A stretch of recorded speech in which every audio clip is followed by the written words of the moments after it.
Welcome to Animated Stories Official. ससुराल का प्रवचन। हरि बोल। हमें जो ये मनुष्य जन्म मिला है वो व्यर्थ है अगर हम अपने जीवन में अपने आचार और विचार को सही नहीं रखते हैं। हम यहाँ सत्संग सुनने आए हैं और फिर यहाँ से घर जाकर वही बहुओं को ताने दे तो इस सत्संग का कोई अर्थ नहीं है बहनों। मैं तो कहती हूँ कि अपने मन को इतना काबू में कर लेना चाहिए कि अगर बहू से कोई गलती हो भी जाती है तो उसे प्यार से समझाना चाहिए, उसे अपनी बेटी की तरह रखना चाहिए। आखिर वो भी तो अपना घर छोड़कर हमारे घर आई है, हमारे घर को संवार रही है, और हम ही है कि उन बहुओं को ताने मारते हैं, उन्हें आजादी नहीं देते हैं। ये तो मनुष्य जीवन पर एक कलंक की भांति होता है। इसीलिए आज हम यहाँ वचन लेते हैं कि आज से हम सब अपनी बहुओं के साथ मीठी वाणी का प्रयोग करेंगे और उन्हें बेटी की तरह रखेंगे। जानती हूँ आपको ये वचन सुनकर काफी अच्छा लग रहा होगा ना। यहाँ आई औरतों को भी ऐसा ही लगता है जब वो नम्रता के प्रवचन सुनती है। तो आइए सुनते हैं कि नम्रता के बारे में बाकी सबके क्या विचार हैं। मेरा तो दिल खुशी से भर जाता है जब नम्रता बहन इतने अच्छे शब्द कहती है। तो उनके प्रवचन को सुनकर तो मैं घर जाकर अपनी बहू के साथ बहुत ही प्यार से बर्ताव करती हूँ। पता है, अब तो हम दोनों माँ बेटी की तरह रहने लगी है। अरे सच कहा, उस दिन मेरी बहू और मेरे बीच में कहासुनी हो गई थी, लेकिन जब मैंने याद किया कि नम्रता बहन हमें क्या सिखाती है तो मैंने तुरंत ही जाकर अपनी बहू को गले से लगा लिया, और तो और हमारे बीच का मसला भी सुलझ गया। इसीलिए तो आसपास की कितनी गलियों की औरतें आती है यहाँ नम्रता बहन का सत्संग सुनने को। सच कहा, वो हमें इतना अच्छा प्रवचन सुनाती है तो अपनी बहू पूजा के साथ तो कितना अच्छा बर्ताव करती होंगी, है ना? और नहीं तो क्या, पूजा तो बहुत किस्मत वाली है कि जो उसे नम्रता बहन जैसी सास मिली है। यही नहीं, नम्रता बहन का पूरा परिवार भाग्यशाली है कि उन्हें नम्रता बहन जैसी इतनी गुणी और सद्विचार वाली व्यक्ति उनके घर में है। उनका परिवार तो उन्हें बहुत मानता होगा। तो सुन लिया आपने कि हमारी नम्रता जी की कितनी तारीफ हो रही थी। और हो भी क्यों ना, क्योंकि उनके प्रवचन सुनकर तो कई सारे औरतें बदल चुकी थी। इसीलिए नम्रता अपने परिवार के हर सदस्य को प्रवचन और सलाह देती थी जिससे उनका जीवन और बेहतर हो सके। अरे पूजा बहू, ये क्या, आज फिर तुमने सब्जी में तेल ज्यादा डाल दिया। अरे थोड़ा संभल कर हाथ चलाओ ना बहू। माँ जी, कहाँ तेल ज्यादा है, अब पूरी रूखी सूखी सब्जी तो नहीं बना सकती हूँ ना। थोड़ा तो तेल और मसाला होना चाहिए ना, नहीं तो सब्जी में स्वाद नहीं आएगा। अरे जब मैं खाना बनाती थी तब पानी में भी बनाओ ना तो इतना स्वाद होता था कि सारा परिवार उंगलियां चाटता रह जाता था, और तुम इतना तेल मसाला और पता नहीं क्या क्या डालती हो, लेकिन खाने में स्वाद तो होता नहीं। इतना अच्छा खाना तो है माँ, आप तो बेवजह ही पूजा को सुना रही हैं। यही संस्कार बाकी रह गए अब, हैं? माँ के सामने जवाब देने के। अरे मैंने जवाब कहाँ दिया आपको, मैं तो बस कह रहा हूँ कि आसपास के कितने लोग मेरे कहे को अपनाते हैं, उनका कितना भला हुआ है तुम लोगों को पता भी है। उनसे पूछोगे तो पता चलेगा, लेकिन नहीं, यहाँ तो इन्हें जवाब देना है बस। अरे माँ, आप तो ऐसे ही गुस्सा हो रही हैं। ठीक है, गलती हो गई, मुझसे माफ कर दीजिए। और तुम्हारा लाडला कहाँ है, विराज? उसे पता नहीं कि हम सब 7 बजे के बाद खाना नहीं खाते? आ गया दादी, सॉरी, वो ना दोस्त का फोन आ गया था। बस यही काम रह गया है आजकल के बच्चों का। कभी शाम को मेरे सत्संग में आना तो मैं बताऊंगी कि जीवन को कैसे सार्थक बनाते हैं। शाम को सूरज ढलने के बाद खाना नहीं खाते, वो शरीर के लिए जहर के समान होता है। ये जो तुम जिम जाते रहते हो ना, अगर 7 बजे तक खाना खा लोगे तो वो भी नहीं जाना पड़ेगा। जी दादी। कल तुम आ जाना शाम को मेरे सत्संग के वक्त। पूजा बहू, इसे भेज देना। तुम तो कुछ इसे सिखाओगी नहीं, मुझे ही सिखाना पड़ेगा। जी माँ जी, मैं भेज दूंगी इसे। नम्रता के प्रवचन और उसका बर्ताव अपनी बहू और परिवार के साथ बिल्कुल अलग था। जहां वो बाकी सबको बहू की कदर करने को कहती, वहीं खुद बहू के ऊपर उसने कई सारे नियम और कानून बना रखे थे। मम्मी, मुझे नहीं जाना है दादी के सत्संग में। विराट, तुझे पता है ना, अगर तू नहीं जाएगा तो फिर वो मुझे सुनाएंगी कि तूने ही विराट को बिगाड़ के रखा है। ठीक है, जाता हूँ मैं। और देख दादी जो भी बोले ना उनसे कुछ कहना मत, चुपचाप सुन लेना। सत्संग चल रहा था, सब लोग बैठे थे और नम्रता प्रवचन दे रही थी।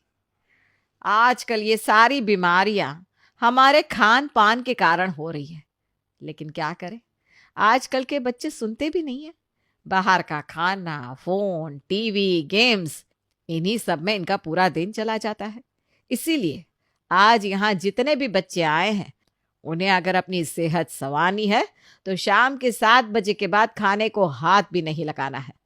अगर ये नियम आजकल के बच्चे, बूढ़े, जवान अपना लेते हैं तो मैं यकीन दिलाती हूं कि आपको कोई भी बीमारी कभी जकड़ नहीं पाएगी। मैंने तो हमारे घर में यही नियम रखा है। देखे मेरा पोता यहाँ है, वो भी इसी नियम का पालन करता है।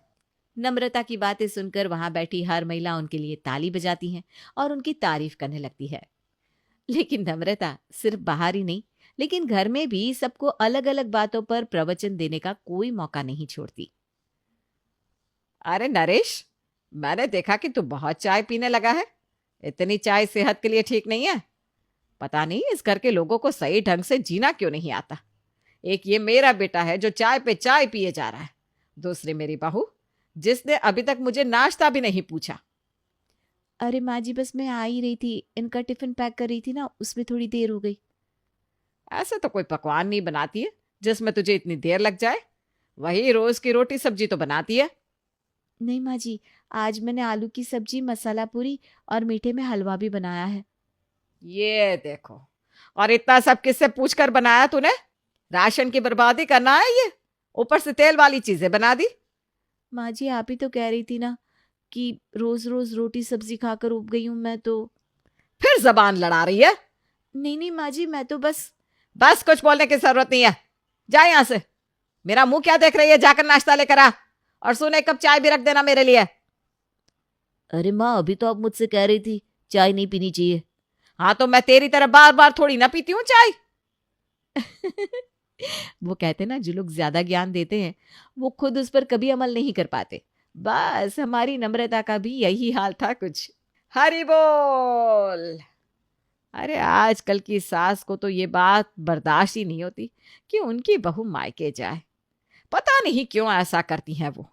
अरे आपकी बहू भी तो किसी की बेटी है ना, उसका भी तो मन करता होगा ना अपने मायके वालों के पास जाने का, उनसे मिलने का। आपका बेटा तो आपके पास ही रहता है, लेकिन वो आपकी बहू, वो बेचारी अपने माता पिता से दूर आपके घर की सेवा कर रही है, आपकी सेवा कर रही है। अगर वो 2-4 दिन मायके हो भी आई तो कौन सा आसमान टूट जाएगा। अपनी बहू के मन को मत तोड़िए, जाने दीजिए उसे मायके। और ये आपका भी तो घर है। अगर आपने कुछ दिन काम कर लिया तो आप घिस थोड़ी ना जाएंगी। नम्रता की बातें सुनकर पूजा को कुछ दिन पहले वाली घटना याद आने लगती है। वो उस दिन को याद करने लगती है। माँ जी, बस मैं 2 दिन में वापस आ जाऊंगी। वो क्या है ना, मेरी बहन भी आई हुई है मायके में, तो हम दोनों एक दूसरे से मिल भी लेंगे और मैं मम्मी पापा से भी मिल लूंगी। अरे अभी तो गई थी ना तुम मायके। माँ जी, अभी कहाँ गई थी मैं? उस बात को 6 महीने हो गए हैं। प्लीज बस 2 दिन जाने दीजिए ना। और फिर घर कौन देखेगा? तुम्हें पता है ना मेरा सत्संग होता है शाम को, और मुझसे काम नहीं होता इस उम्र में। माँ जी, बस 2 दिन की बात है, मैं जल्दी ही वापस आ जाऊंगी। कितना वक्त हो गया है मुझे अपनी बहन से मिले। मम्मी पापा भी मुझे बहुत याद करते हैं। प्लीज 2 दिन के लिए जाओ। मायके का इतना मोह अच्छा नहीं है बहू। अब यही तुम्हारा घर है, इस पर ध्यान दो, समझी? और मुझसे नहीं होगा 2 दिन का। तुम फिर कभी चली जाना अपने मायके। पूजा ये सब सोच ही रही थी कि वंदना ने उसे हाथ लगाते हुए कहा, अरे पूजा, कहाँ खो गई हो? कहीं नहीं आंटी जी, बस यूं ही। तुम भी अपनी सास की प्रवचन में खो गई होगी ना।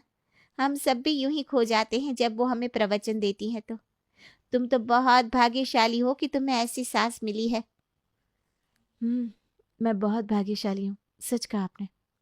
पूजा के साथ नम्रता कैसा बर्ताव करती थी वो सिर्फ वही जानती थी, लेकिन लोगों के सामने तो उसकी छवि किसी साधु महिला से कम नहीं थी जिसे हर बात का ज्ञान था।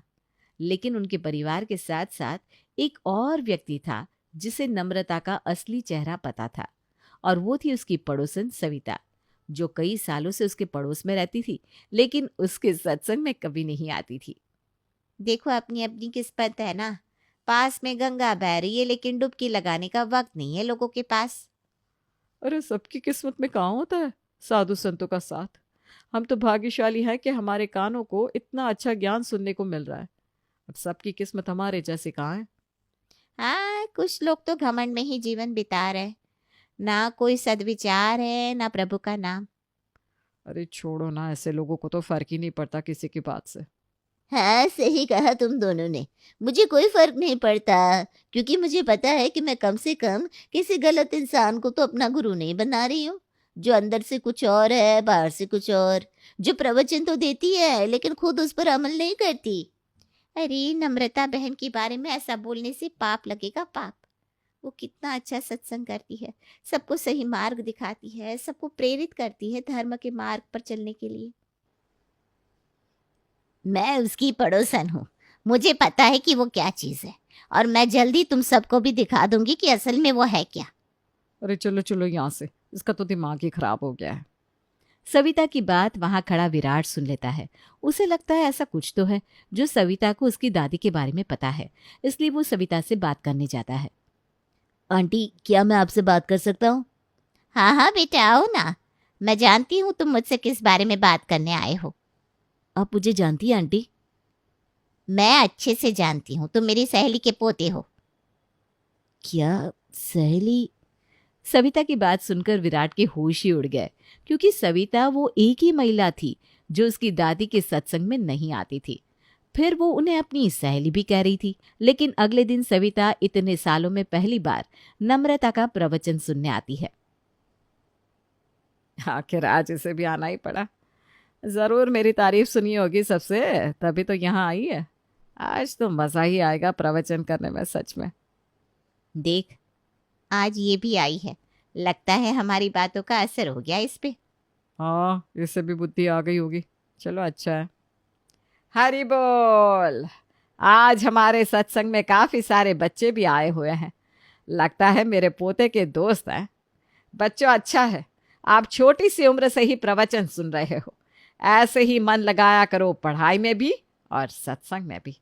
मैं जब आपकी उम्र की थी तब पढ़ाई में बहुत आगे थी, और तो और उसी के साथ धर्म के कार्य भी करती थी। इसीलिए तुम सब भी इसी मार्ग पे चला करो, तभी तो तुम लोग भविष्य में आगे बढ़ पाओगे। अच्छा दादी, अब पढ़ाई में बहुत आगे थी।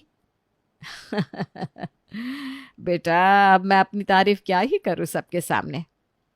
अरे अपनी तारीफ करने में कैसी शर्म भला।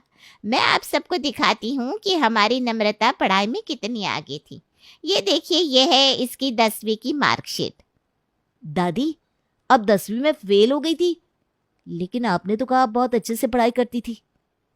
हाँ, बहुत आगे थी पढ़ाई में, लेकिन पीछे से हमेशा पहला नंबर लाती थी। मैं और नम्रता एक ही साथ पढ़े हैं ना। अब हाँ, वो उस साल मैं हाँ, उस साल तो क्या है कि उसने बिल्कुल पढ़ाई नहीं की थी। सहेलियों के साथ बाहर जाना, घूमना, यही सब चलता रहता था बस। नम्रता की मम्मी अक्सर मुझे बुलाती और इसकी चोटी खींचकर मेरे साथ पढ़ाने बिठा देती। अरे हमने पढ़ाई नहीं की, तभी तो बच्चों को कह रहे हैं ना कि पढ़ाई करो।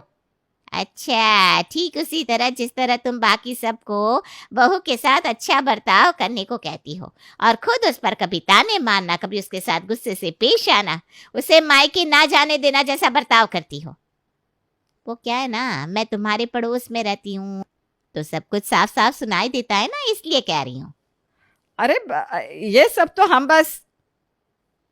हाँ, लेकिन ऐसा नहीं है कि नम्रता के प्रवचन अच्छे नहीं होते।